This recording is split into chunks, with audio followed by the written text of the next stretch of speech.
अब यहाँ चाहिँ के गर्ने भयो त यो सिक्किम ग्लोबल टेक्निकल इन्स्टिट्युट के पढाउने भन्दा चाहिँ इन्जिनियरिङ एन्ड टेक्नोलोजी हेर्नुस् है जुन सब्जेक्ट पढ्नको लागि निम्ति अब हाम्रो नानीहरूले पहिला चाहिँ बाहिर जानु पर्थ्यो सिक्किमदेखि बाहिर अब यहीँ पढाउने भयो अनि computer science and information technology very important subject अहिले आर्टिफिसियल इन्टेलिजेन्सको जमानामा यो इम्पोर्टेन्ट सब्जेक्ट यहाँ पढाउँछ कमर्स एन्ड म्यानेजमेन्ट यो पढ्नको निम्ति हाम्रो नानीहरू बाहिर जान्थ्यो अब यहाँ पढाइन्छ arts humanities and social science arts हाम्रो कलेजमा पनि पढाउँछ यहाँ पनि पढाइन्छ library and information sciences library पढ्ने बहुत कम्ती छ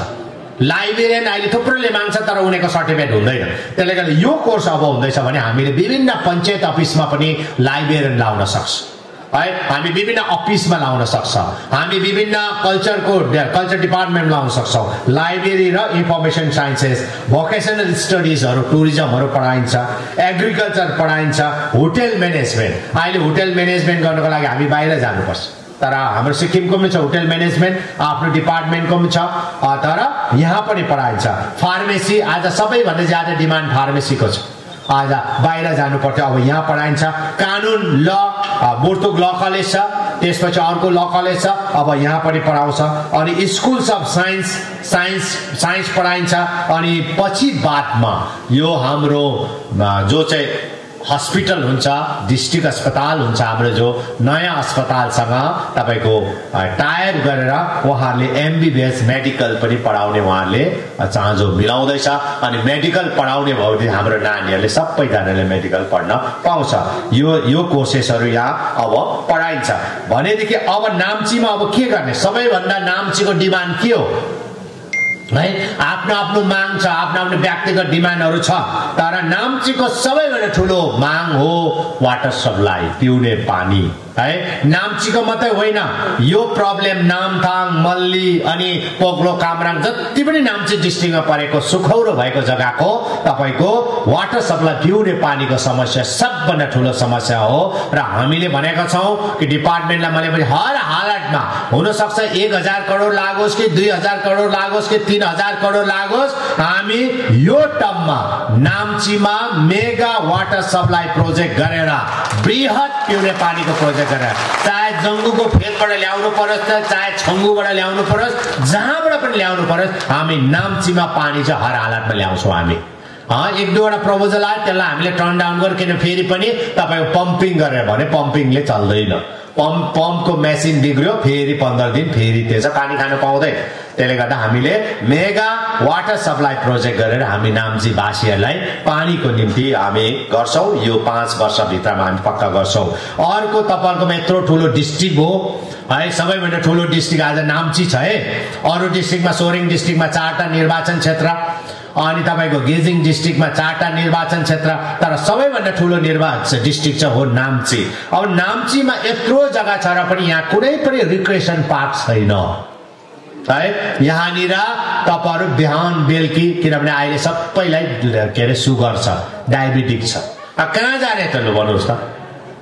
अनि पार्क त हुनु पर्यो भनेर हामीले अघिबाट नै सल्लाह गरिसकेको छ यसको लागि हामी ठाउँमा त हामी खोज्दै छौं ठाउँ पनि हेरिसकेको छ हामी नाम्चीमा recreational park and wellness centre बनाइदिन्छौं हामी जस्तो गान्तोकको भन्दा ठुलो बनाउँछौं एकदम सबैभन्दा ठुलो मैले अर्बन डेभलपमेन्ट डिपार्टमेन्टलाई हामी जिम्मा दिएका छौं अनि म माननीय मन्त्री यही हुनुहुन्छ यसको प्रोजेक्ट भटाभट बनाएर क्वार्टर रुकाका सार्नु पर्ने सारेर अनि हाम्रो डीसी मेडम पनि यही हुनुहुन्छ अनुपा तामलिङ पनि यहाँ हुनुहुन्छ तपाईहरु सल्लाह गरे झट्टै गरेर हामी यो धनराशि हामी यसपालि बजेटमा राख्छौं हामी सुरु गर्छौं यो भयो अनि नयाँ सेक्रेटरिएट बनाउँछौं नयाँ डिस्ट्रिक्ट एडमिनिस्ट्रेटिभ सेन्टर बनाउँछौं अघि मैले भनिहाले अनि आजै नयाँ एउटा युनिभर्सिटी आउँदैछ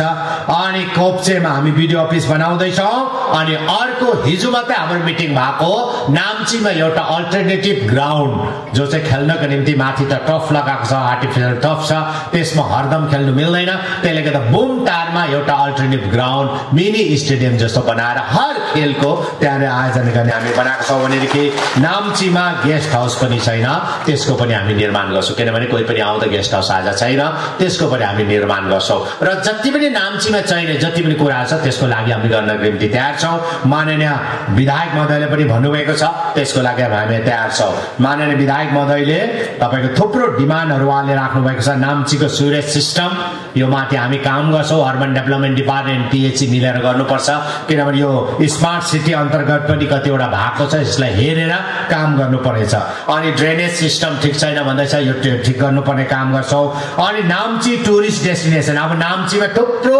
टुरिस्ट डेस्टिनेसन छ, जस्तै तपाईको माथि सामडुप्ची छ है, तपाईको सोलुखुपरी छ, थुप्रो जग्गा छ, तर यहाँ टुरिस्ट बस्दैन। र मैले टुरिज्म डिपार्टमेन्टले भनेको छु 1 वर्ष भित्रमा नाम्चीमा टुरिस्ट बस्ने भएन भने म तपाईको ट्रान्सफर गर्छु भनेको छु मैले। अब 10 तारिक 1 वर्ष पुग्छ। यदि यहाँ चाहिँ टुरिस्ट आएन, बस्न थालेन भनेदेखि चाहिँ पक्का म ट्रान्सफर गर्छु। ट्रान्सफरमा त गर्दिन, म ओएसडी बनाइदिन्छु टुरिज्म घरलाई, के कसो लो भन्नुहोस् त। अब अर्कोमा फेरि ट्रान्सफर गरेर उसले त्यहाँ पनि बिगार्छ, त्यसले गर्दा ओएसडी बनाउँदा जसलाई पनि बनाउँदा हो नि त। OSD officer on special duty under सेक्रेटरीलाई म ओएसडी बनाउँदा भयो, सेक्रेटरीलाई म ओएसडी बनाउँदा भयो। त्यसले गर्दा तर यसको लागि डिपार्टमेन्टले के भन्दैछ भन्दाखेरि यहाँनिर ट्राभल एजेन्टहरु है एक्टिभ छैन है। तपाईले नाम्चीमै ट्राभल एजेन्टहरु बनाउनुहोस्। तपाईले है नाम्चीमा एउटा टुरिज्म सेक्टरमा काम गर्नेहरुको समूह बनाउनुहोस्। तपाईले काम गर्नुहोस्। अनि हामी यहाँ के रे यो जति पनि पर्मिसनहरु हामी दिन्छौं, जति पनि नथुला जाने या तपाईको छंगु जाने पर्मिसनहरु दिन्छौं, हामी यहाँ पनि कोटा दिन्छौं। होटललाई कोटा दिन्छौं, या हामी यहाँनिर परमिट अफिस बनाइदिए ताकि यहाँ आउने टुरिस्टले सीधा यहाँ बस्यो, भोलिपल्ट तपाईको बिहानै नथुला जान पाओस्। अनि त्यो मिलाएपछि यहाँ मिल्छ। तर यसको लागि सबैभन्दा ठूलो कुरा चाहिँ हाम्रो यहाँको जति पनि स्टेक होल्डर्सहरु छ, जति पनि टुरिज्ममा काम गर्नेहरुको समूहको चाहिँ पुरा सपोर्ट चाहियो। अनि नाम्चीको रोडलाई एक्सटेन्सन गर्नु भन्ने छ, साँगुरो रोड भए त्यसलाई हामी सर्वे गरेर त्यसलाई हामी हेरेर कहाँ कुन रोड कति बढाउन सक्छ त्यो हामी गर्छौं। फ्लाइओभर त केही पनि प्रब्लम छैन, फ्लाइओभरको लागि जमिन छँदैछ, कहाँ फ्लाइओभर बनाउनु पर्ने त्यो पनि हामी बनाउँछौं। अनि नाम्चीको फाउन्टेनलाई है जो चाहिँ अहिले छ एक्जिस्टिङ पहिला बनेको स्मार्ट सिटीको अन्तर्गत बनेको, त्यसलाई चाहिँ भत्काएर हामीले त्यहाँ एमपी थिएटर एउटा ओपन थिएटर बनाउनु भन्ने छ, त्यो पनि हामी गर्छौं। किनभने नाम्चीमा पानीको दुःख छ, त्यो फाउन्टेनको त्यति काम पनि लाग्दैन, त्यसमा एउटा प्रोग्रामहरु गर्न सक्ने हामी त्यहाँ बनाउँछौं। अनि कार पार्किङ प्लाजा बनाउने कुरा है तपाईको डिमान्ड पनि आएको छ, त्यसलाई पनि हेर्छौं। अहिलेको प्लाजालाई पनि तपाईले भटाभट गरेर तपाईले यसलाई लिज आउट गरिहाल्नुहोस् अनि चलाउन थालिहाल्नुहोस् यो कुरा भएको कुरालाई। अनि अर्को मैले मिनी स्टेडियमको भनिहाले, अनि मैले रिक्रिएसन पार्कको भने। अनि अब नाम्ची बजार साँगुरो भयो है, अब बढाउने जग्गा छैन। अब हामीले नाम्ची बजारलाई एउटा अल्टरनेटिभ बजारको रूपमा बजार अब मनिराम भन्ज्याङतिर एक्सप्यान्ड गर्नेतिर हामी जानुपर्छ। तपाईले सोच्नुहोस्, सरकारले जमिन किनिदिने हो, बजार सुरु गरिदिने हो, अनि बजार अटोमेटिकली सुरु हुन्छ है। अनि अर्को शपिङ कम्प्लेक्स मैले अघि भने पुरानो अहिलेको जुन एसएससी हस्पिटल बनाउने, housing complex, ward mega water supply scheme भयो। अनि नाम्ची है तपाईको एनएमसी लाई तपाईको 2टा गाडी भेकल हामी तुरुन्त दिइहाल्छु, यो यति डिमान्ड गर्नु भएको छ उहाँले। र अरु कुनै पनि छ भने तपाईको जस्तै पञ्चायत घरको ग्राम प्रशासन केन्द्र धेरैवटा ग्राम पञ्चायतहरुमा बनाउनु पर्ने छ। त्यसको लागि यसपालि हामी धनराशि छुटाउँदै छौं बजेटमा। हामी कहाँ बनाउनु पर्ने त्यो पनि हेरेर हामी बनाउँछौं। भनेदेखि थुप्रो अरु पनि धेरै कामहरु गर्नुपर्ने छ, हामी काम गर्छौं।